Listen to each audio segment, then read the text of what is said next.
Injustice, Religion and Activism.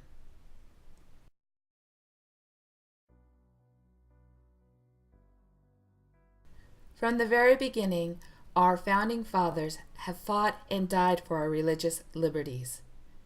They etched into the sheepskin with iron gall ink, "Congress shall make no law respecting an establishment of religion or prohibiting the free exercise thereof."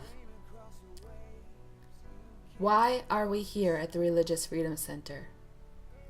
I think more overall are here because of injustice. We have learned through Lauren Herman the roots of religious freedom. She has taken us through the law and its interpretation of religious freedom case by case in the Supreme Court. When this book was delivered to me by Amazon, I was overwhelmed. I quickly shot off an email to Lauren and asked, "Are we supposed to read this entire book?" As my book's binding is now broken, it was the book that I read the most. We've read 50 or more Supreme Court cases, in all with a handful of lower court decisions. In many of the cases, it came how to spend the almighty tax dollar. But one stream of thought is that all these cases were brought about because of an injustice. No matter what side you are on, at least one side did not receive the verdict they wanted, even if it was the noblest of cause. 14 of the Supreme Court rulings that we've read came down to a 5-4 decision, proving that religious ideologies teeter on legal interpretation, sometimes by one lone person.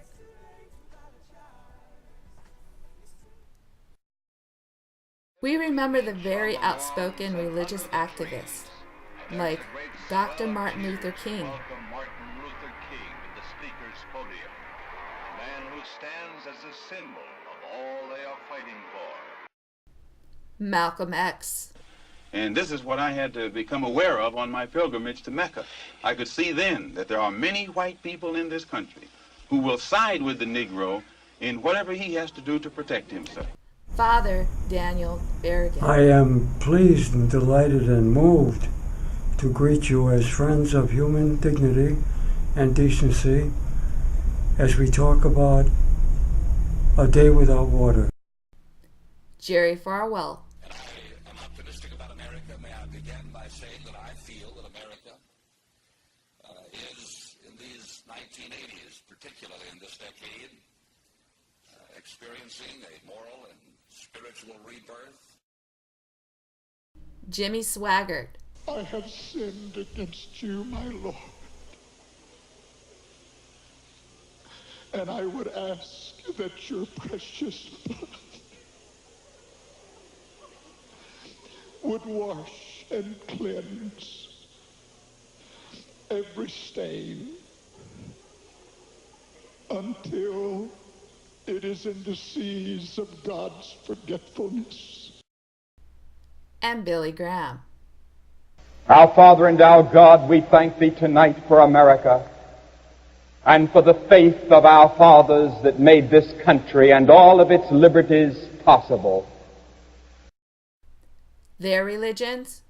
Baptist, Muslim, Irish Catholic, Christianity, non-denominational, and evangelical. The unsung activists were the ones who brought their cases before the Supreme Court, like Newton Cantwell in Cantwell versus Connecticut. Adele Shepard, Shepard versus Vernier. Jonas Yoder in Wisconsin versus Yoder. Stephen Ingle in Ingle versus Vitale. And Susan Epperson in Epperson versus Arkansas. Their religions? Jehovah's Witness, Seventh-day Adventist, Amish, Jewish, Presbyterian.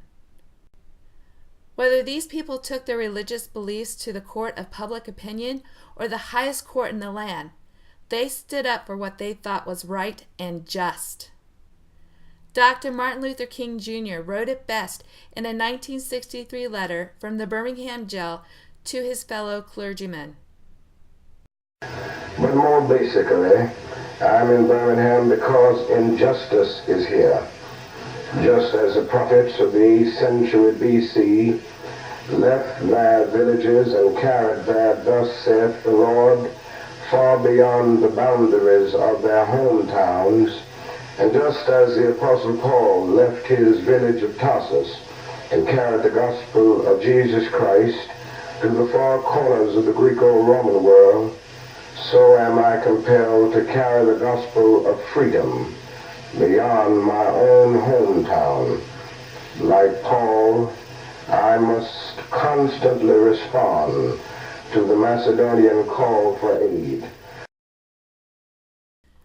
We are Muslim, Christian, Oneness Pentecostal, African Methodist Episcopal, Anglican, and Jewish. So, my fellow students and professor, we are here to learn, teach, preach, and stand up for injustice. We are the ones who will march on and speak of religious liberty and contemporary American public life. Assalamu alaikum. May peace be upon you.